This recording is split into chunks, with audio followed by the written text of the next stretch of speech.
A plot to steal a top-secret instrument vital to the United States space program poses a challenging case for Frank and Joe Hardy.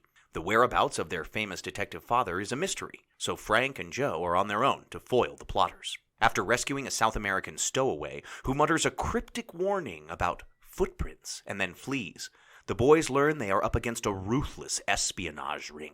The next day, Frank and Joe discover that documents belonging to Mr. Hardy are missing, and, noting strange footprints under a window, they suspect the stowaway. The young detective's search for the diabolical mastermind of the footprint spy ring takes them on a flight to a group of islands off the coast of South America. Here they risk the wrath of a cruel dictator and also make a grisly discovery deep in the jungle. During a spine-chilling vigil in a cemetery, followed by entrapment in the flooded compartment of a wrecked ship, the courage and resourcefulness of the Hardys and their pal, Chet Morton, are tested to the utmost. This is Footprints Under the Window. Yeah, they go meet him later. They go pick up Tony. I just am imagining Frank like pulling on his swim trunks with like his huge gauze wrapped like headbandage on. Going to take like it off. Matted like black with matted blood. You know? can't take that off, Frank. Yeah. No, I'm it's fine. Just gonna go for a little swim. It's 2018 and everyone gets a podcast. Mine is the Hardy Boys Drinkbook. Each week, I sit down with hilarious and creative people to talk about a book in the Hardy Boys Mystery Series. Then we have one of our favorite local bartenders mix us up a custom cocktail to sip while we read. Today's cocktail was created by Kirsten Nagy at Cap City. Gather your obscure ingredients and bar tools because Kirsten's about to tell us how to make today's drink. What is this called? What is this fabulous creation? The Dirty Pickle Martini. Yes, that's a perfect name for it. Okay, well, walk me through how somebody could make something this delicious. So, first you put ice in your martini glass and some soda water to chill the glass. Okay. And then it's 3 parts, or about 1.5 ounces of, we use Kettle One vodka. Okay. Another 1.5 ounces, or 3 parts of, we have a house infused pickle-peppercinni garlic vodka. And then a little bit of olive juice for the dirty. Well, I will be asking you more questions about some of those ingredients a little bit later. But okay, and then you vigorously shake it. Right. Dump out the ice. Pour the drink in the martini glass. Garnish with olives. I can tell that you've shaken this appropriately because there's chips of ice in it, which I always appreciated. Good. Okay, great. Okay. Well, we'll talk to you again in a little bit. Okay. That sounds delicious. We'll check back in with Kirsten at the end of today's show. Today, I'm joined by my brother and co-producer, Jack Wefso. Don't throw a party while your parents are out of town. Save an illegal alien from drowning. And get an all-access pass to a government research facility in Hardy Boys Drinkbook number 12, Footprints Under the Window. Hello, detectives. Welcome to the show. We are here to talk about the 12th book in the Hardy Boys series. I am here with my brother, Jack Wefso, who I'm back. Yeah, Jack's back. He also co-produces the show with me. Alas, I return. So this is Footprints Under the Window. Oh, yeah. And from the cover, we can automatically say... Can we just start with the cover? I think we always should. Yeah. So I'm going to take a crack at describing this, and maybe you can kind of jump in when you feel you need to. Absolutely. So in the foreground of the book, we have Frank and Joe Hardy, and another chap who has his back to the viewer, but we can assume is Chet Morton, I think. And they are wearing these adorable straw hats, and they all have matching little straw hats. Yeah, they match. And they're outside of like an island hut. Yeah, it's like thatched roof. Yeah, thatched roof hut. And then kind of marching towards them out of the jungle is a young Fidel Castro. Like, clearly a young Fidel Castro. He's wearing green fatigues. He's got a ammo belt, like one of those pouch belts, and a big belt. He's got the green cap, the green Castro cap. Just Castro. Yeah, exactly. And then there's a man next to him, handlebar mustache, with machete. Yeah, a couple of guys with machetes. And an ammo belt. Yeah. They're very clearly... Cuban revolutionaries. Well, they are Central American island dwelling... Right. Revolutionary. Right. And that kind of happens a lot in this book. That we are on an island hostile to the United States. Well, before we get too far into it, I want to talk a little bit about the Hardy Boys Mystery Series. The Hardy Boys Mystery Series were written by Franklin W. Dixon, who is better known as the inventor of... the Dixon Ticonderoga pencil, of course. Absolutely. Yeah. And the books were written in the 1920s, but they were heavily rewritten in the 50s to kind of update them, update some of the technology, some of the terminology, and give the boys more money. More money, more respectful of authority. Mm-hmm. But we were saying that this book is very clearly updated to the 1950s. Super. The rest of them kind of exist in this, like, no time pre-1960. But this is clearly post-World War II. Screams 50s. Early Cold War, Central America. Yeah. Though, I gotta say, I was pretty disappointed at how little of this book actually takes place. I mean, I was expecting it. Obviously, I've learned my lesson at this point. Yeah. But like the Montana one, they did go to Montana for like the whole thing. Book. So I keep expecting that at some point. But no, I'm not going to say it's not awesome when they go. Yeah. It was pretty cool. But no, I'm with you. I mean, it takes the cover of the book, so obviously they want us, to be hyped for this island adventure, but it does take us a long time to get to the island. Right. And we don't spend a whole lot of time there, but the adventure's fun. So I want to make sure everybody gets out their bingo cards. Please go on to the website. Now, in the show notes, we'll have a link to the bingo cards. And every episode, I'm going to start to add stuff to the bingo list so that the bingo list will get more populated. Do you want me to suggest things? As we go. I think that would be great. Okay, cool. Some things that need to be on the bingo list next time. We'll write some of those down. Yeah. I'll generate myself a new card. Okay. I feel like I have a stacked bingo card here. I feel like the odds that I am going to end up with a bingo by the end of this are quite high. First impressions about this book. Yeah. Okay. So first impressions are this feels like a mystery book. Right? Like this definitely falls more into the like Johnny Quest. Absolutely. Yeah, I thought a lot of Johnny Quest, a little Indiana bit of Scooby-Doo. Jones. Yeah, a little bit of that, but less of that like Encyclopedia Brown, Boxcar Children, riding around bicycles, following people in libraries, playing dress up. Right. Yeah, exactly. It's a lot more. They're jet setting and they're going on adventures. We're starting to get, I feel like, into the things that I remember about reading Hardy Boys books when I was a kid. Not that I remember any details, but they were these high-flying set pieces. Yeah. There are some fantastic set pieces in this book. That's very true. Okay, a lot of locales. We can jump right in because as far as great set pieces, one of the big fundamental parts of the story is this laboratory called Micro Eye. Which I have so many questions about Micro Eye. I feel like everybody in town knows what it is. They're riding by it, and they're like, oh, that's Micro Eye. They make a top-secret military technology. Yeah, they basically are like, it's a high-tech like camera company. But don't you think it would be more like Hawkins' lab from Stranger Things? Yeah. Where they like, isn't that what it's called? Something like that, But like, no one knows what they do there. there. Yeah, it's that brown building out at the end of that long cement road that doesn't have a sign out front of it. Right, and like I think it's a waste treatment plant. Yeah, exactly. It looks like it should be something else. Yeah, when it's named Micro Eye, like I'm immediately suspicious of what is going on there, But like I went to college in Greeley, Colorado, and at the time there was a Kodak like film plant outside of Greeley, and if you drove past that plant from the wrong angle and didn't see the giant Kodak sign, you would think it was some like massive secret government installation. Because I remember that facility just went on for like, it was like square miles of space and all these crazy towers. And I remember one time this was before GPS and like driving to meet a friend or something and getting lost out in the like country roads of Greeley and finding this place in the middle of the night. And it was a big imposing facility. So maybe that's just like my history. I kept imagining the Kodak plant.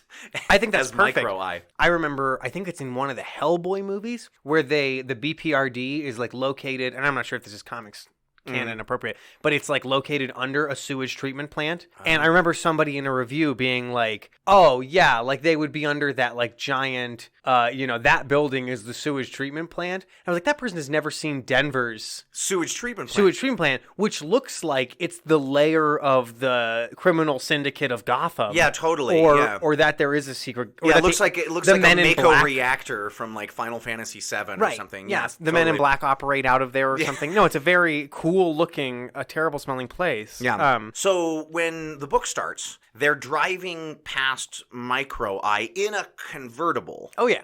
Now, have they had this convertible? Did I check out somewhere along the way? In one book, they got a sea green car. They used it in a ruse, and they never sold it. But then in the next book, they had a convertible. So yes, they're driving by. Okay, yeah, but they're driving by in their sweet convertible. Nancy Drew has a convertible as well. I guess all the rage. Not super practical. Come on, man. When you were a kid, didn't you were like, every car I'm going to drive ever in my life is going to be a convertible. Why would you even get a normal car? Right. Well, we grew up in South Dakota. Yeah, exactly. Your very first winter, you find out why. You're like, oh, that would be the worst.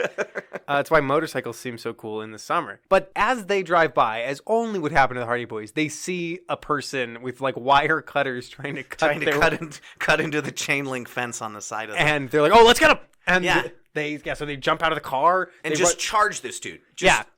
Who sprints away, gets away, right? Or do they catch him? Before he sprints away, he sees them running at him. He stands up and takes his bolt cutter shears and throws them directly at Frank's head. Whoa! And like misses, and like Frank has to like turn his head to he bullet times it, and it like zips past him.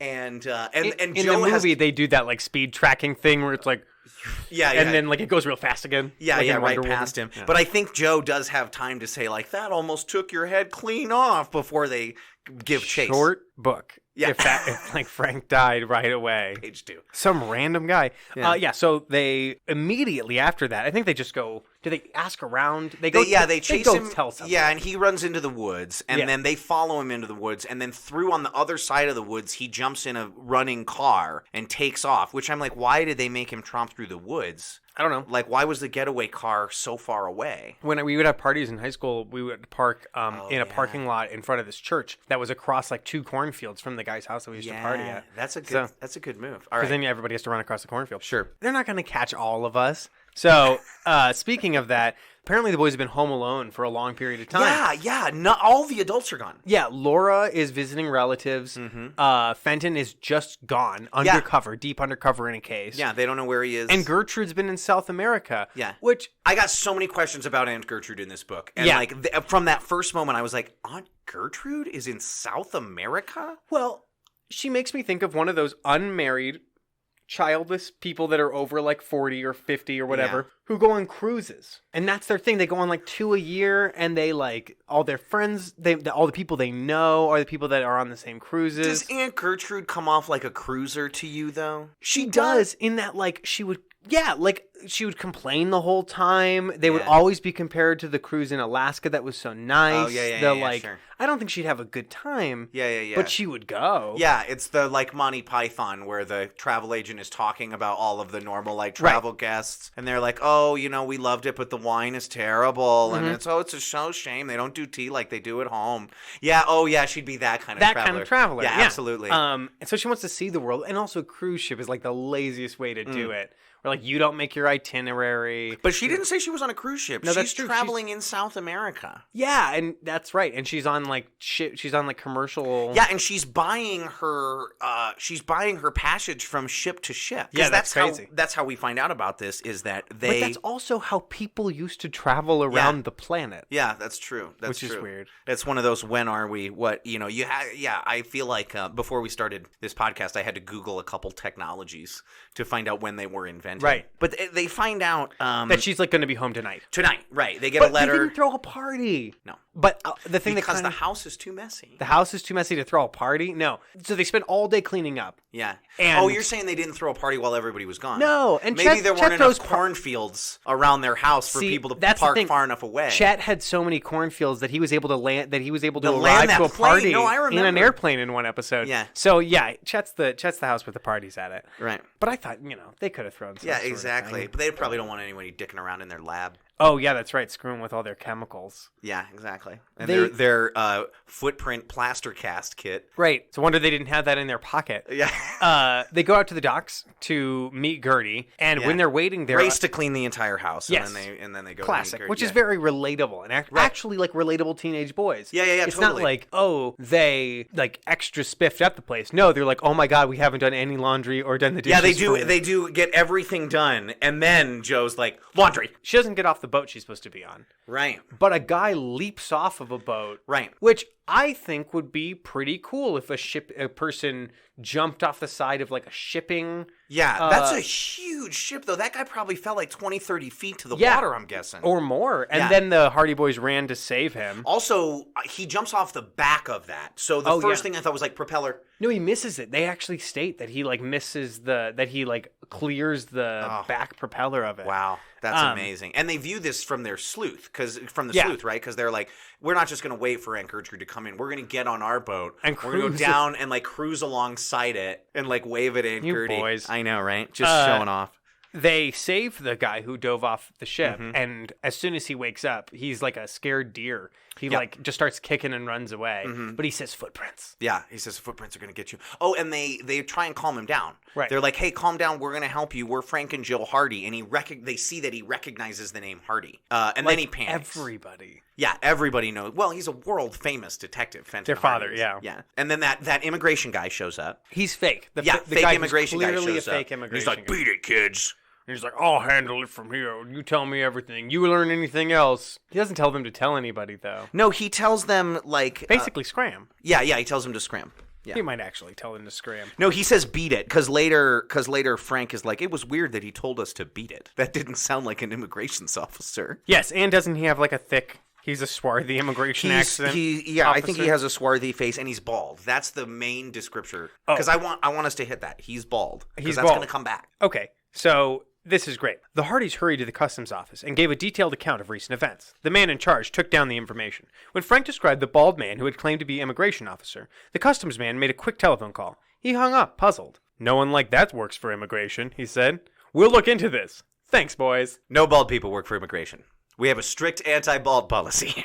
Yeah, the moment you said that, I was like, wait, bald? Yeah, exactly. What department cleared him? I wrote that down too. No bald people work for immigration. And then because all the adults are gone and Aunt Gertrude hasn't come home, which also, like, kind of crappy to send a letter being like, I'm going to be home specifically this night. Yeah, pick me up. And then she's not there. Yeah. Right. But I guess that stuff probably happened a lot in the past. Yeah, but then like you just be like, I didn't make my ship or whatever. Right, exactly. Like I'll send a telegram and they'll get it in like 4 days.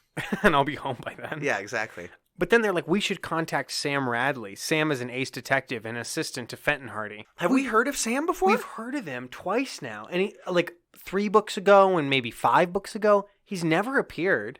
He's just Fenton's assistant. I imagine he's sort of like Race Bannon. Sure. But Fenton's Race Bannon. Yeah, exactly. So obviously with all the conspiracy theories about Fenton, I wonder if it's Fenton, like disguising his voice. I'm Sam Radley. I'm Sam Radley. Don't worry, I'll pass that message along to your dad. Thanks, Sam. I wonder if we'll ever get to meet Sam.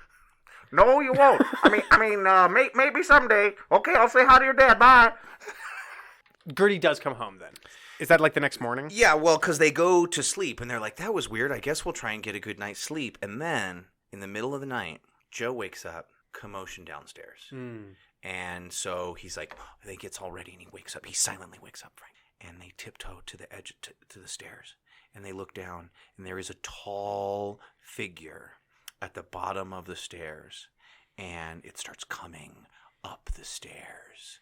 And Frank and Joe are like, hold it, get him! And then Frank and Joe beat the crap out of Aunt Gertrude. Did they really beat the crap out of her? I think they might have. They jumped her. They jump her. Yeah.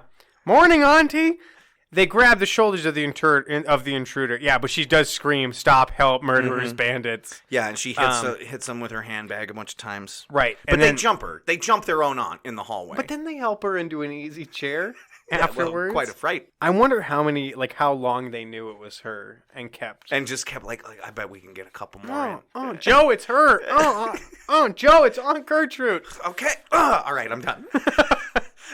And then, the next morning, Chet's like breakfast senses are tingling. Yeah, because he shows up. He shows up for breakfast, and he has a new obsession, which I had forgotten what it was, but you were right. It's clouds. It's clouds. And it's like, not even meteorology, just like the basic. Yeah, and we're going to, because this is another thing that I want to talk about later, but it's one of those things where as soon as I read that he was interested in clouds, I just had this moment where I was like, how much you want to bet that Chet is going to identify clouds once or twice in this book, and that's going to be it. Yeah, Like, it's I'll like bet how- $100 right now that after this book, Chet never mentions clouds again. Like, remember when Chet was an algologist? Yeah. Doesn't talk a lot about sea life anymore. It hasn't come up. Yeah. Not even will he be like, he'll be like, remember guys, those are cumulus clouds. Hey. Remember when I was way into cloud? Like, that will never Hey, happen. Chet, where's your goddamn metal detector? What? Oh, remember that metal detector when the guys wired that thing with a bomb? No, I'm just saying it's a cumulus cloud up there. All right, Chet. Chet gets the guys to write out with him because Tony's dad, their friend Tony's dad, owns a construction company, right? Yeah. And he's building property that Big subdivision. Chet's dad just sold all the land for. Yeah. So anyway, he's basically like, Grand opening in a week. do you want to come out and go play on a construction site all day? Mm-hmm. And they're like, yeah, that sounds super fun. A little dangerous, but they're teenagers. It's Yeah, not like they're and like it's like a 6-year-olds. week till opening. It's pretty much like it's done. model homes. Yeah. It's done. So they run out to this new subdivision, and there's dudes out there hacking at the buildings Yeah. with machetes. machetes. Not axes or not burning them down Or either. like chainsaws or anything. No, they've got straight up like machetes, And they're steel just swords, and just hack. hacking at the door frames and things. Breaking windows. Yep. They're just general vandals. And the boys, again, just charge them. Yeah, just race at them. They don't have guns or anything. Nope. Just race at the dudes. And they win. The guys run into the woods. That's what everybody does. They just run into the woods. Yep. Every single fight borders on woodland that you can escape on And these foot. guys, which also, like, maybe they should take that as a hint. Like, these people don't seem to want to. No, that's not true. Because as they rush these dudes, one of them, like, Joe slips and falls, and one of them tries to hit him in the head With the machete. Yeah, attempted murder. Yeah, exactly. And swings it down, and it's the same thing. Bullet time, and he gets his head right to the side. They decide that they need to get a good look at this area from the air. Right. That's become a running thing where they don't have any ideas. So they're like, what if we get up in the air? Airplane. Which obviously... Also, like, is Micro, and this comes up in a minute, but, like, is Micro Eye okay with this? Yeah, it's a government facility clearly making top secret technology for the government. And their plan is to get into a private aircraft. It's not a government facility. No, it's a private corporation. Micro Eye Industries. So right. that's probably a corporation or a publicly traded company. Well, a lot of private companies created secret government technology for the space race. Right, yeah. So I'm thinking like now my equivalent here is like Lockheed Martin. Sure, or maybe maybe a little SpaceX. Yeah, sure, yeah, okay. But even still, why would they be okay with you flying in their airspace? We're just going to do a little flyover over this top secret. They fly over the top secret base, they fly over the subdivision, and then they fly over the bay where they see a shipwreck. But the wreck of the Northerly. They see that from out. Yeah, they do. But who is the person they call to take them on this? Who's got like the best pilot name? Is it Jack Wayne? Jack Wayne. Now, like, I want to read a whole series of books about Jack Wayne. Jack Wayne, ace pilot. Exactly. He's got the brown bomber jacket in my mind. He's got like a cool pair of like aviator He knows how to fly shades, every kind of plane. Every kind of plane. He gets behind it and he's like, "Oh, it's been a couple years since I've been behind the rudder of one of these things." Is it called a rudder in a plane? A yoke. Is that what it is? Really? Yep. Oh, the thing that you like not like joystick. No, it's yoke. Steery thingy.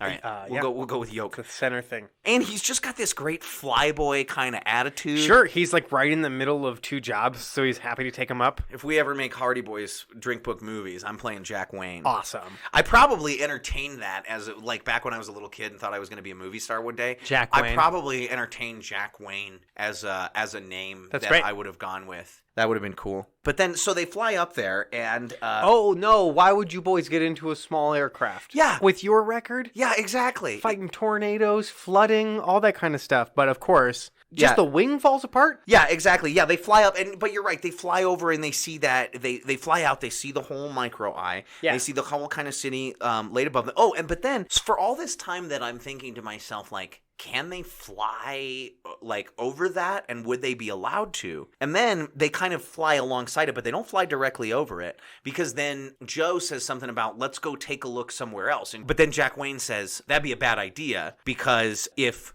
we get any closer, if I start buzzing the micro eye plant, they're going to have me on the carpet, and I don't mean a cloudy one. And I was like, wait, so Micro Eye Industries will shoot down a private plane that flies over its property? Cool. Yeah, but like also, I'm still, it's a gray area that this company operates in here. Yeah. Yeah. I want to find out about them. Yeah, I want to know more about Micro Eye. You're right. No, you will not find out any more about Micro Eye. Maybe a little bit. Yeah. Yeah, they go over this sweet shipwreck, and they learn that was like, there's been this whole running thing with Mr. North. I don't know if we've gotten to meet him yet, but yeah, we meet him at the when they go to drop off the laundry before dropping off Aunt Gertrude. Right, and Mr. North owns a huge northerly shipping conglomerate. Whatever. Yeah. And she was supposed to ride on his ship, and it was one of his ships that the guy jumped off of, the illegal immigrant. All of the ships in this are owned by North. By Orrin North. Yeah, and North Shipping Company, which is like a failing shipping line, but he still kind of is doing that rich businessman magnate thing. He was like a poor man's Lex Luthor, is what I picked up. First time I met him, I was like, I don't think this guy's a bad guy. Really, the first time I met him, and he's like, hey, give me any information you can, these people on board. I was like, he doesn't have the bad enough name that I thought immediately, like Northern like lines. It sounded like something where I was like, oh, this is like a really lame attempt at like he's just a stuffy businessman. And I was like, oh no, he's a straight up bad guy. Yeah. I feel like he was one of the more compelling.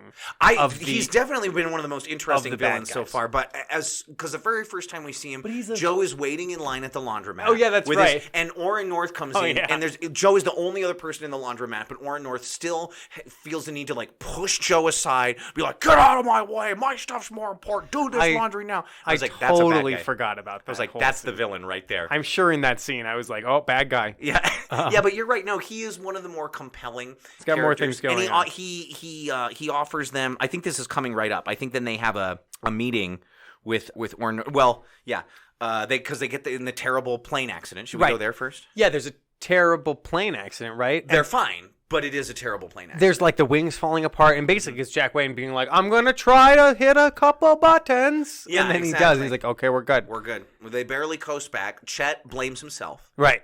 Because every time he gets in a plane, everything goes forward. At this point, you would blame yourself, too. I can't be in planes. Yeah, apparently. We don't do the plane thing. Chet does spend a lot of time pointing at the types of clouds when they're in the plane. Yeah. And again, coming back to Chet and his freaking cloud obsession, Chet did not tell me anything about clouds in this entire book that I didn't already know about clouds.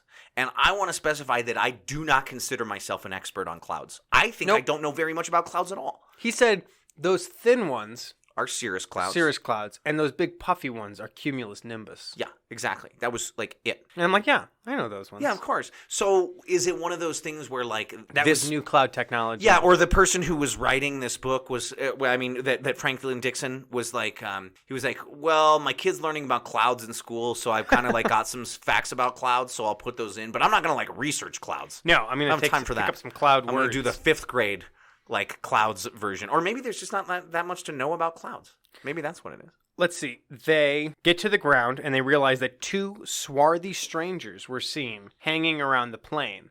So they assume it was sabotaged, that somebody messed with their wings but would fall apart while they were in the air. Which, check your wings before you fly your plane. Yeah. So then they get out and check the wing. Right. And they find damage extremely consistent with what kind of object? A machete. A freaking machete. Yeah. Again, they're all coming into place here a little bit. They find out that there's all of these like swarthy people running around Bayport investigating stuff. The stowaway, the guy that they rescued who jumped off of that boat, showed up at the police department. He showed up at the immigration office. Yeah. And started asking about if they showed up Hispanic yet. Names. We're going to get into the Hispanic names and how ridiculous they are in a minute. What are the names that he's asking about? Well, Juan first of all, Posada. Yeah. They're all from the Huelas.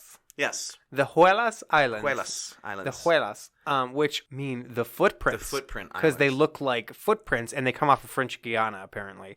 I don't know a lot about French Guiana, but we looked it up, and these are not real islands. Not real islands, unfortunately. Which is good, because it turns out they're a terrible place. Yeah, you wouldn't want to live there. So do you want to check in with Bingo? Oh, yeah. I can check in with Bingo. Let's check in with Bingo. See where I'm at here. All right, so on the top, I'm just going to the top row across. Well, that plane was sabotaged, so that is a sabotage. Okay, I don't think I have sabotage. Oh, I do. Okay. Yep. There we go. The boys have not been tied up. No secret passageway. I don't think they've left Bayport yet, but I don't have a fist fight. I mean, those guys had a machete. No party, no picnic, no inventions, no animals. Mrs. Hardy left the house. Oh, yeah, she's straight up gone. Attempted murder. That guy, oh my God, attempted murder. Yeah, I don't have attempted murder. No Fenton Hardy. Haven't gotten our free square yet.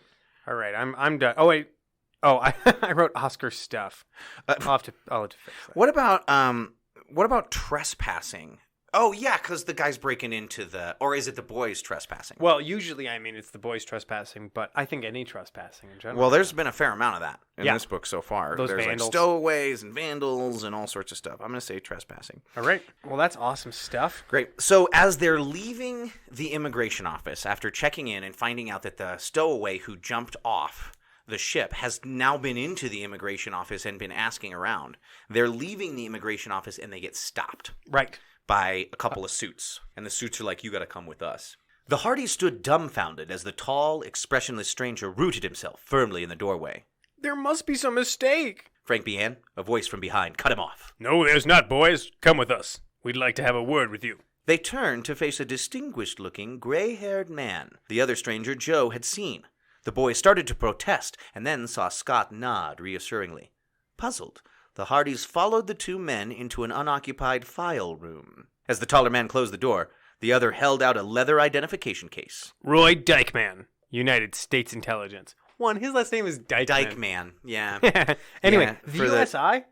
Yeah, USI. I'm not sure I'm Didn't familiar Google with it. that. But he immediately tells them a bunch of really confidential stuff. He asks for no identification from them. He's like, so I understand you guys might be the children of Fenton Hardy? Well, I can trust you with national secrets then. Right. Mr. Dykeman paced the floor. You were right not to reveal anything that could be detrimental to your father, he stated. Do you know where our dad is? Joe pressed. Not exactly, the agent replied. Let me explain. I am here in Bayport to supervise security for a vitally important project. He paused and smiled. We owe you two boys a debt of thanks for your alertness yesterday. You mean at Micro Eye Industries? Frank exclaimed. That's right. I know you can both be trusted to keep this matter confidential. Micro Eye is in danger of espionage by aliens, internally as well as externally. We are counting heavily on your father's help. Like, what why would you reveal that information? Internally and externally, you're under attack by aliens? Dude, you're doing a bad job. Yeah, exactly. With United States intelligence. Yeah, and also the fact that he's saying he is providing... Again, I'm still confused on the nature of Micro Eye Industries' relationship to the U.S. government. It's a private corporation. Doing top secret work. Top secret work with its private on-site security being handled by what I'm guessing is the CIA. Or the Secret Service. Yeah, something exactly. like that. Yeah. Exactly. Like, yeah, it's a gray area that they're operating in here. So there's apparently a South American criminal syndicate called The Footprints. The Huelas. The Footprints. Yeah. That whole thing. And is it Aunt Gertrude who thinks she saw Ricardo? Anyway, they decide to follow Mr. Ricardo. Yeah. Because he's in town. They chase him around, but end up running into Smuff. Oh, that's exactly right. That's when the Smuff thing They crash into Oscar Smuff. And really, I mean, this is some classic Oscar Smuff that it's like a next. vaudeville bit. Yeah, absolutely. Should we share it? This is what happens. They meet Oscar Smuff, and Oscar Smuff is like hiding in an alleyway. Yeah. And he's like, shh, you're gonna I'm blow my cover. listening to some secret codes, and it's two construction workers who are eating their lunch. He's like, what'd you get for lunch today? And they're like, tomato and bacon and lettuce. What about you? And he's like, sardine and pickles. Yeah. And he's like, do you think the league's gonna go all the way this year? I bet they get the pennant. Yeah. And he's decided that this is a... Don't you get it? He asked the boys. That's all secret lingo. Pennant is a munitions plot, and league is the explosive. It's like, oh, yeah, you're right. It's like a vaudeville. Like a vaudeville bit. A vaudeville bit. I just feel like they're going to round a corner and find Oscar Smuff with a machete through his face. And they're going to be like, oh... That was in the 20s version. Yeah. Where they got God. They got cleaned up. Yeah. For the 50s. Sanitized. Yeah. Because it just seems like if he actually found out anything about this, he's, he would get murdered by these guys. He right, exactly. He doesn't, that machete's coming towards his face. No, he's not entering bullet time to get out of that. Anyway, they get back to their car after this whole stupid encounter, and their tire has been slashed, and there's a note that's just basically like, buzz off Hardy Boys. It's one of those classic things. Nothing is more guaranteed to get them on the case than a note telling them to back off. Yeah, to back off. And wait, but not only just a note telling them to back off. Whoever did this straight up destroys their car, slashes all their tires, and puts a machete through the back I was about of the to say, headrest. listeners at home, would you like to know what instrument they used to just go to town on the upholstery? Machete. Yeah. They're not very creative. Yeah. When they get home, this is another one of those moments where I'm like, I feel like Frank Dixon lost all of his notes about Aunt Gertrude and like what kind of character this is. He gets home and she's trying to do limbo by herself. She's doing the limbo alone. Yeah. And what's the name of the album? She's got a broomstick, and it's Limbo for hot-spirited Latins. Those spicy Latins. Yeah. Exactly. But then she calls it silly voodoo music. Yeah, which is weird. And again, like I'm not clear on who this new Aunt Gertrude is, and I think she might be a doppelganger. Oh, that's interesting. Came back from South America, not Aunt Gertrude. Yeah, I kept waiting for her to like reveal her Pull secret off her identity. mask. Yeah, exactly. Pull off her Aunt Gertrude mask. Boys are crappy detectives. They couldn't tell that Central American guy wasn't actually Aunt Gertrude. Yeah. And then they find out that Mr. North is crooked. Yeah, she tells them that he left a bunch of messages. He really, really wants to talk to them. Yeah, but in like a way that's like, you boys contact me right now. Yeah, exactly. Where you're like, I don't believe that. They go down to their boathouse. They think that somebody might be hiding out down there. Literally, they just like have a hunch. Like maybe somebody's hiding at our boathouse. I wonder where that stowaway got to. Well, he did know the name of our boat. Maybe he's at the boathouse. That's literally like the logic jumps. It seemed like it was something along the lines of, imagine we went down to the boathouse. What do you think would happen? Well, we probably find him. Yeah, exactly. Let's just do that. Let's just go there, because where else is he? He's not going to go to a costume shop. It's like Mr. in a video French game, where there's like a long train of clues you're supposed to find out where a character is, but you just Google it and you find out he's down by the dock. Yeah, exactly. You just go up and talk to him. Run down there, and he's like, "Oh, you didn't bring that like shoe from my mom or whatever." One of the million stops along the way, and then you drag and shout him into the ocean. Yeah. Those for us. Yeah, that's right. But they get down to the boathouse, and they were totally right. But not only is that guy down there, there's like a cutscene waiting for them where there's three guys cornering. Yeah, like guy. literally, like that guy has been cowering at the end of the dock, and those three guys have been standing there, kind of rocking back and forth for the entire game, waiting for the Hardy Boys to come down until you come into proximity, and then they start speaking to each other. Yeah. And I bet if you took a couple steps away, then come back in, they'd start the conversation again.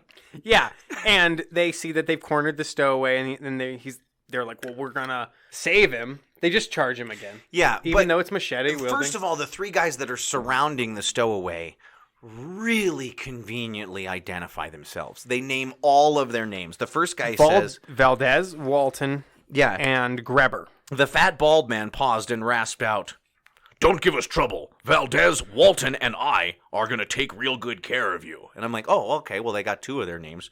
And then immediately one of the other, Joe shouts, "Hey!" Startled, the attacking men whirled. "Grebber, it's those Hardy kids. Get them." Okay, so the last one's Grebber. Great, they named all of them. The boys, they get in a tussle.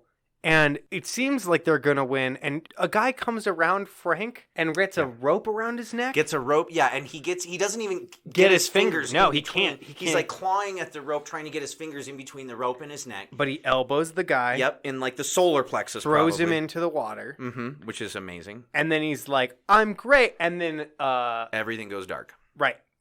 Because apparently one of the crooks picked up a brick and hit him in the back of the head. With a brick. Hit Frank Hardy in the back of the head with a brick. Or, as it goes in the book, the young sleuth had no idea how much time passed before he revived and saw Joe's worried face looking down. "Frank, are you all right?" "Guess so, except my head hurts." Frank stood up and touched a swelling bruise. "No wonder. You got conked with this." Joe picked up a brick. "Oh, great," Frank grimaced. "Hey, the stowaway and those other men, where are they?" Oh, no. Let's linger on the fact that you got hit in the head with a brick. I know, right? I wrote, holy fuck. Yeah, I know, right? Like, I thought the same thing. Like Frank's dead. Like, a brick can cave in your skull. Right. By a man who's full of rage and he's got a full, like, downward stroke from up above. I'm surprised. I'm shocked that Frank got up. So they go home and they, like, rest up. And I'm like, Frank shouldn't go to sleep. Yeah, no, he should. Like, go to the doctor. Yeah, I'm going to go lie down back because our concussion have me sleepy. Yeah, like exactly. But then Chet comes over and he's like, "Hey guys, ready to go swimming at the shipwreck?" And they're like, and Frank's like, "Well, you know, I kind of got hit on the head with a brick, and then I should probably rest for like a day." And Chet's says, like, "Well, okay, I guess, but you know, some fresh salt, some salty water and fresh air do you good. Might do you good. Plus, you know, you guys did promise a guy like Chet, maybe you'd go to the shipwreck." And they're like, "Okay." And then they get on their swimsuits and they go pick up the girls. I just can't. No, they don't pick up the girls. That's right. Yeah, they go meet them later. They go pick up Tony. I just am imagining Frank like pulling on his swim trunks with like his huge gauze wrapped like head bandage on. Going to take like it off, matted like black with matted blood. You know? Can't take that off, Frank. No, I'm fine. Just gonna go for a little swim. And like them out cruising on the speedboat, laughing. Like, every time they hit one of those waves, just like. Poof, poof. I just imagine Frank just like laughing with the rest of them and a little bit of blood trickling out of his ear, yeah, and nose. Exactly. Like having a great time. It's all in montage. Sure. Vacation, all I ever wanted. Yeah, exactly. Oh man. Yeah, but they all decided to go swimming. Yeah, they all decided. Time to. Well, they go boating out to the. Their idea is they're going to swim around the shipwreck. Right. But when they get out there, that's not going to happen. No, their idea is that they're going to climb onto the shipwreck. To a shipwreck, to a wrecked ship. Also, like they talk about how this shipwreck, the one that we're talking about, it's a haunted shipwreck. There's a ghost out there. And it's a giant old ship that was owned by Orrin North. Yeah, it's like a shipping freighter. Mm-hmm.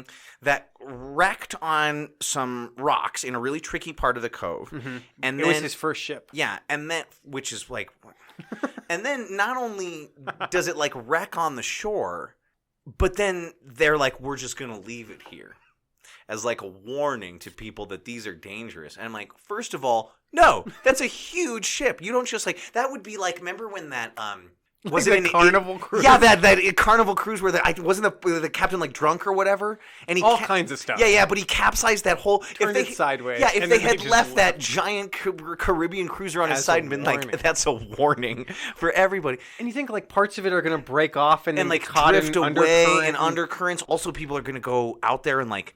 Strangers and homeless people are going to salvage it for metal, and then people are going to die. Well, like, apparently not, because they go out there, and that's their plan. Yep, is to do this salvage mission. And then instead, they, like the moment they touch the ladder to climb onto the shipwreck, it crumbles to dust. Yeah. Which is kind of cool. Like flakes away, yeah. But then immediately some people show up in a big white boat and try to ram them. Yeah. Not tell them to leave. Yeah, but they try like to ram and also kind of like if in order for the Hardys to avoid being rammed, they have to like head towards the dangerous rocks. Yeah, right. So they're really like cornering them, and the boys can read the names of boats really well. Yeah, totally. And see pilots of boats really well, and they realize that this is Orrin North's boat. Yeah, it's not like the Coast It's not Guard.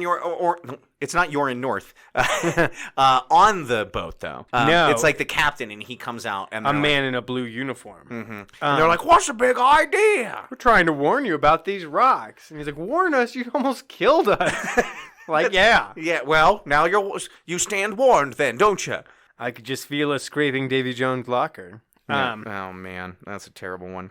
They go see Jack Wayne again, and Jack Wayne's like, "Oh, I'm about to fly down to South America. You boys want to come along?" He says he's been doing this for a while. He's been flying people back and forth from Cayenne for MicroEye, specifically scientists from MicroEye. From Cayenne. And that's, they think, why his plane was sabotaged, is because he's maybe got they're something to do with kill MicroEye. Why are they going to Cayenne? Yeah, I'm not sure. And then he says, "You guys should come along with me." Jack Wayne tells them they should come to South America with him. And then he says, and then also Chet Morton should come. And they're like, "Count us in." Why would Chet want to go on this? And why would Jack Wayne think to be like, but Jack Wayne seems to sort of like Chet Morton. Yeah. He's the guy that flew Chet Morton to his party. Right. He was the Maybe guy. he feels like he owes Chet Morton because When he's nearly killed Chet Morton Chet so Morton many times. did get shot at with machine gun fire once while in a Jack Wayne plane. Wow. And then another time he was in Jack Wayne's plane and it flooded and it almost sank into the ocean. This is amazing. I want more stories about Jack Wayne. I don't know if he was in the Jack Wayne plane that got chased by a tornado. And which is amazing in and of itself. Jack Wayne is great. Yeah, totally. I never thought he would be a regular character. You know who else, and I don't want to dwell too long on Jack Wayne, but you know who else he reminds me of is in the Like Tailspin? Yeah, I was about to say something very similar. In the 1990s, Teenage Mutant Ninja Turtles cartoon, the one that was like on ABC in Saturday mornings. Yeah, the great one. There's a character, and I have an action figure of him from my childhood, named Ace Duck. Oh, and yeah. He's a duck in a brown bomber jacket, and he's a pilot, right? That's got to be like a Tailspin, DuckTales reference. You'd think so, right? But I went Googling it, because you fall into a Wikipedia hole. And Ace Duck only appears in the cartoon. He never appeared in, like, the comic books. He's not a tie-in to anything. He's not a relation to anything. And if you watch that cartoon series, he makes 2 appearances in the entire series. The first is Michelangelo is eating pizza and watching a TV show, and Ace Duck is the main character, and it's just him flying a plane and being like, I gotta shake these guys off my tail. Being Airwolf. Exactly. That's literally all that it is. You think they would have made it a wolf? Yeah, you'd think. And done an Airwolf joke. Yeah. Anyway. And then like way later, like a couple seasons later, they like need a getaway, and Michelangelo's like, I'm gonna call an old friend, and he uses his communicator, and then the turtle blimp shows up, and Ace Duck is piloting it, and he's like, hop in, boys. I'm famous actor Dave Duck. Yeah, exactly. I play Ace Duck on TV. Get in your own blimp. And like that'll be $300,000 for the appearance. For my appearance fee. Also, I don't know how to fly this. Usually I just open supermarkets. Yeah, exactly. Ribbon cuttings. But yeah, no, he reminds me of that character in a sort of like, we're just going to throw everything in the wall and see what sticks, and he's just going to have high-flying adventures. I know I got to check back in what's happening after. Right, after that little TMNT tangent. Basically, Jack Wayne asked them to go to South America and to bring Chet, please. And they're like, well, good thing we have up-to-date health certificates and passports. Passports to trouble. Yeah. Which Passports to Trouble sounds like a great name of a Hardy Boys. Yeah, oh, totally. Maybe it's coming. So I'm like, yay, they're going to South America. But I should know better at this point than to think that they're just about to go. There's a bag snatch. They're like doing some errands with their girlfriends. Yeah, with Iola and Callie. This is after doing some seashelling that, just for our listeners, has nothing to do with this. Nothing to do with anything. Nothing. They're going to go have a picnic. And on their way to the picnic, there's a bag snatch thing that happens. That's really weird. But they get down and they have a delicious picnic. But they find a really cool seashell on the beach. Yeah. And then a homeless man, a hobo, just like appears out of nowhere. Like, hey, yo, get away from that shell. He's a crazy beach person. Yeah. Which, that definitely has to be added to the 50s version? No, to the bingo. Is crazy a beach crazy people. hobo. Yeah. Because it's like Hobo Johnny, Pretzel Pete. Yeah. The guy. All those people in Shantytown. Shantytown, the guy that was in the, that they had to pull out of that fire that they tried to burn to death. Yeah. There's always like just crazy. Like tramps. Yeah, this guy's name's Sandy, and he lives on the beach, and he sells. Surprise. Sandy lives on the beach, huh? Shells for a living, I guess. Oh my God. He sells seashells to Orin North. Yeah. But it's very clear that like he needs that shell and only that shell in particular, and it's been clearly marked with a circle of footprints around it. Yeah. Footprints. And then Chet's like, guys, storm's coming. I can tell from the clouds. And they're like, we can all tell from the clouds. Yeah, come on, Chet. Doppler radar was invented in 1842. You're not some sort of miracle man. Yeah, who are you, Johannes Doppler? I don't remember if that was his name. Yeah, sure. He was Austrian. We know this. Yeah. See, they don't find any fingerprints. Mr. Morton apparently owns a travel agency too. Yeah. Comes out of nowhere. Yeah. The guy's got a lot of business. Yeah, his iron's in a lot of fires. But his it wasn't robbed, but it was broken into. The travel agency was ransacked and broken and like somebody went through all their files. So he doesn't call the police, but he does call his son's friends. Yeah, who come and dust the place. Does call some teenage boys to dust for prints. But whatever, they got a good track record. Yeah, Probably better totally. Than they got a lab in their attic, so why not? What, do you have a lab in your attic? I don't. And then they go to the airport? Yeah, I think that's right. They go to see because they were checking these like travel logs, and they find out Mr. Martin is somebody who's about to fly to Cayenne. Oh, yeah. So they go to see if he's boarded it, and when he shows up, at the last second, he tears his coat. but still gets on the plane. Yeah. And then in the lining of the coat that he left behind torn, they find a little fragment, and then sewn into the lining, celluloid film. Yeah, microfilm, straight up 50s microfilm. Yeah, which is really cool. Awesome. Gotta love so microfilm. Cool. Yeah. I feel like maybe that should go on the bingo. Right. So they find out that these people... Oh, and it's blueprints of micro eye laboratories. That's right. Yeah, and of a device. Yeah, and of some sort of secret device. That's right.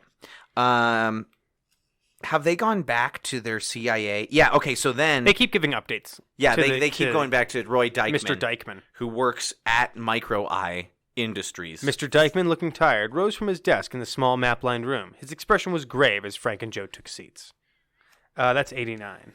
Oh, okay, great. I was pretty much... But anyway, that's... it's just them talking about the spy. They're just doing all the work. Yeah. Yeah, and again, like, this is their, first of all, and this, like, shady dude is this Mr. Dykman, is the U.S. intelligence guy? Yeah. But not CIA, not FBI, U.S. not NSA. intelligence. U.S. intelligence. Homeland Security. Right, yeah, exactly.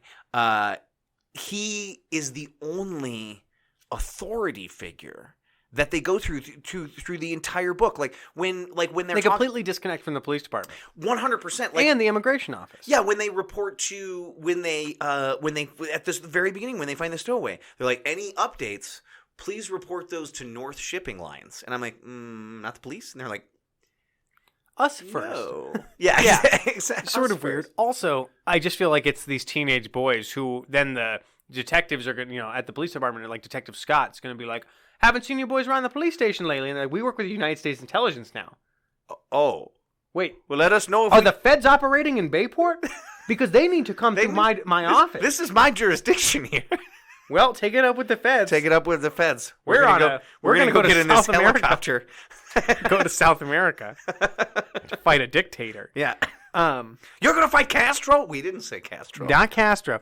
They, Mr. Dykman finally clues them in about the, I imagine you're curious about the nature of the Micro Eye project. I guess we'd have to admit that. Well, the agent nodded. We've already had you cleared. You have the right to know the basics of the project, considering your involvement and cooperation in the Footprints case, and because your own lives stand in considerable danger. Wow, well, that's a lot of reasons to inform me, but maybe the less I know, the better. Yeah, exactly. All kind of negating the fact that one of them's a minor, and So he says it's a camera, a satellite camera. Yeah. One so strong in range and definition, it will be capable of telescoping terrain from the highest altitudes. Even, he chuckled, a baby's footprints on a gravel path. No. Yeah. First of all, no. Yeah. Also, why would you make a baby walk across gravel? Gravel, that's terrible. So mean. Yeah, why would you do that to why that is poor that the baby? first thing you think of is a baby walking across gravel? Right. It's going to fall down and cut its hands. Yeah, exactly. That poor little baby. They can't even, really, it's not even walking, probably. But then he wants them to be able to investigate Micro Eye.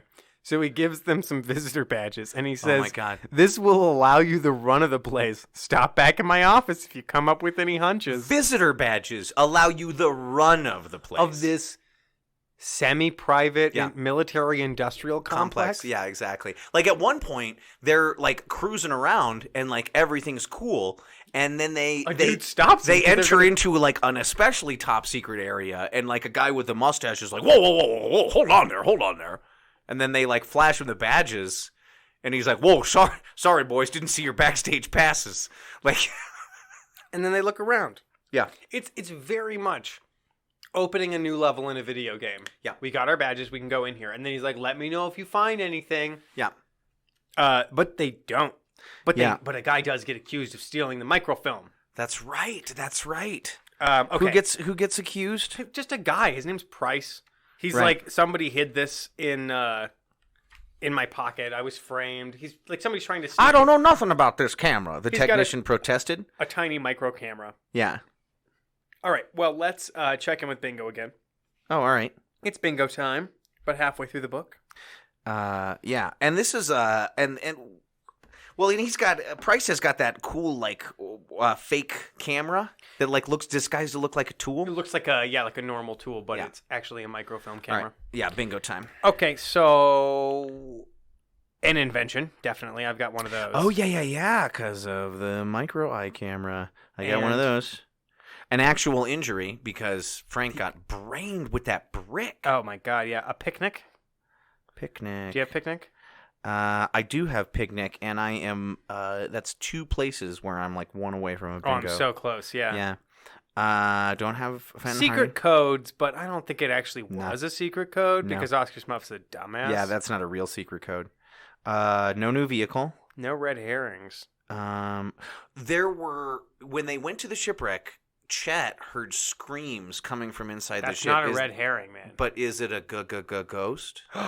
Yeah, I don't have ghosts, but he doesn't describe it as ghost. Yes, he does. He says that it's haunted. Oh, yeah, you're right. Which, this is another thing, and like this is kind of like off our plot line, but like, so Chet has been in, like you were saying earlier, Chet has been in gunfights. Yeah. Chet has been in plane crashes. Chet has been in explosions. Chet is afraid of dead people. Well, he's afraid of ghosts. He's afraid of spirits. Like, he has seen the most that terrifying real world stuff. Right, but that's the thing is that, like, if anyone lives a life where he would actually come across maybe one day see a ghost. Like a real one. So you feel like it's just him waiting for the other shoe to drop? Like, yeah, and like, oh, now there's a real ghost, something we can't fight. Yeah. He's like, I mean, at least plane crashes, like they end at some point. Yep, he says, listen. Anyway, but he's joking around about the ghost in this one. He's teasing the girls about being scared of the ghost, apparently. At first he says he's not scared of it. Right, but then when they actually hear screaming, then he gets scared, and they're like, "We thought you weren't scared," and he's like, "I'm not scared. Girls are scared." Yeah, well, you peed. I didn't pee. I spilled milk on my pants. I dipped the very front of my swimming shorts in the water just to test the temperature. You dipped your dick in the water to test the temperature? No. Oh, Chet. How would you have done that, Chet? Book 12 had so much good stuff, this episode's going to be a 2-parter. Before we go, let's check in with Kirsten Nagy at Cap City and learn more about that fabulous drink. Hi, everybody. I am here at Cap City with bartender Kirsten Nagy. Cap City is a great local Denver bar at the corner of 13th and Bannock, right by the Art Museum. So, Kirsten, thank you for being on the show. Thank you for asking me to be on the show. Yeah, so tell me a little bit about yourself. How long have you been working at Cap City? So I've been here for 6 years. I met the GM, Tatiana, in nutrition school, and we started a little wellness center together. And so I started working here while we were starting our business, and that has since been put to the side. So I'm still here. But yeah, I've been here 6 years. It's a great place to work. Dino McTaggart's the owner. He just celebrated his 50th birthday last night here. We had a big party. Great. It was really fun. Yeah, it's really is like a family atmosphere. How long has Cap City been here? Cap City's been here 10 years. 10 years.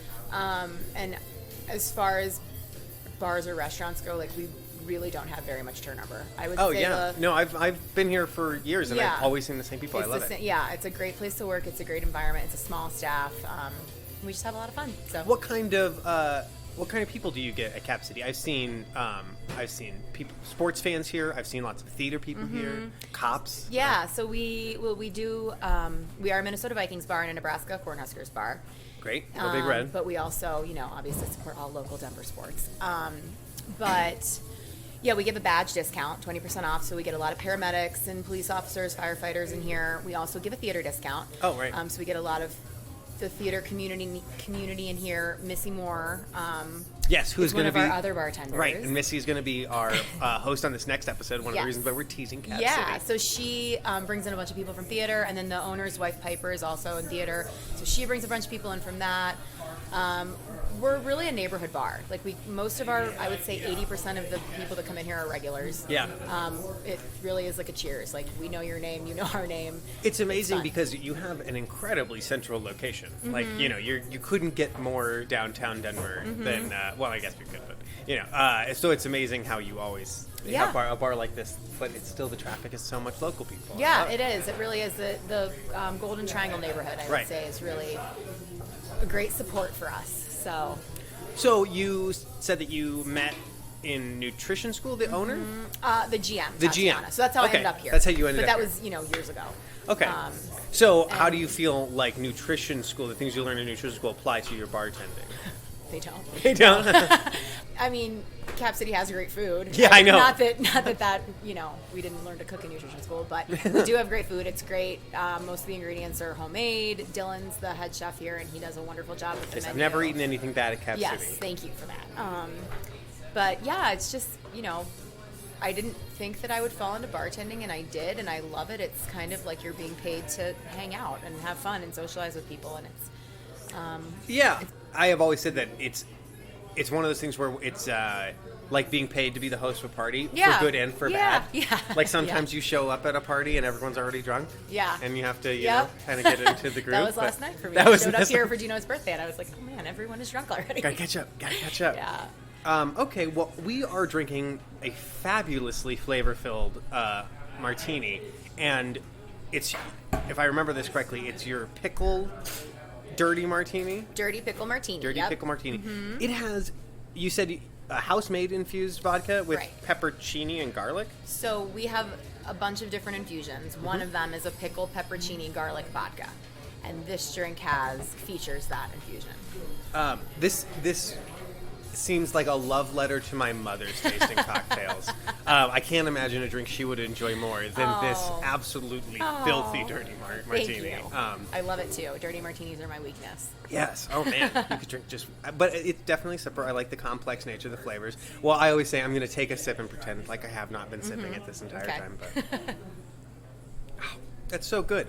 It you can really get that pickle flavor it's definitely, to it. But gotta it's like not, pickles to like. Yes, I guess that's true.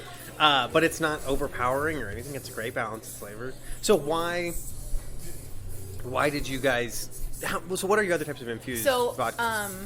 So we have the pickle peppercini garlic vodka. That really goes nice in a Bloody Mary as well, and we have a Bloody Mary bar on Sundays and a mimosa bar, bottomless mimosa bar on Sundays. We also have a pineapple rum. We have a pineapple mojito that uses the pineapple rum that we make. A pineapple mango vodka, strawberry tequila. So we have a strawberry tequila. When did you guys start doing margarita. all of those infusions? I want to say like 3 years ago, maybe 4 years ago. No, I mean it's great. It really gives you a lot of. we have. I think we have. What else am I missing? Cherry pepper peach tequila. We have a bunch, and we've kind of always tried new ones. Like, in the wintertime we came out with an apple cinnamon whiskey, and then when it gets a little bit warmer, like we just sort of have. Those are our staples, and then we have like a rotating flavor coming through. All right, that's great. So tell me more about yourself. When are you from Colorado? Or are you? I'm from Pittsburgh, Pennsylvania. I moved out here in 2005 after college. I did an AmeriCorps program out here, and then I never left. That's great. It happens to people. Yeah.